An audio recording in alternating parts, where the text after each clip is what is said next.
আপনারা মোটরসাইকেলে দীর্ঘ লাইন দিয়ে তেল নিতে দেখেছেন। এই তেল নিতে গিয়ে রীতিমতো চালকদের কিন্তু হিমশিম খেতে হয়। আজকে দেখছেন ব্যতিক্রম, যেটা আগে কখনো কেউ দেখেনি বা কেউ দেখাওনি। এটি কিন্তু শহরের নিউ মার্কেট মোড়ে এবি পেট্রোল পাম্প। দেখুন এখান থেকে তেল নেওয়ার জন্য প্রাইভেট মাইক্রোগুলি কীভাবে লাইন দিয়ে অপেক্ষা করছে। এইভাবে দীর্ঘ লাইন আপনারা দেখেন, লাইনের পর লাইন, একটি গাড়ি ঘোড়া একটা গাড়ি। ধনীদের গাড়িও রয়েছেন, প্রাইভেট চালকদের গাড়ি রয়েছেন এবং সরকারি গাড়িও রয়েছেন এর মধ্যে। এই দীর্ঘ লাইনে অপেক্ষায় আছে কখন তেলের জন্য তাদেরকে ডাক পড়বে। এটি একবারে শহরের প্রাণকেন্দ্রের দৃশ্য।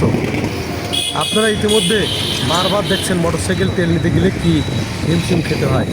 আজ ঠিক একইভাবে এই প্রাইভেটগুলো কিন্তু অপেক্ষা করে আছে কখন তাদের সিরিয়াল আসবে, কখন তাদের ডাক আসবে, কাঙ্ক্ষিত সোনার হরিণ তেল কখন তারা পাবে।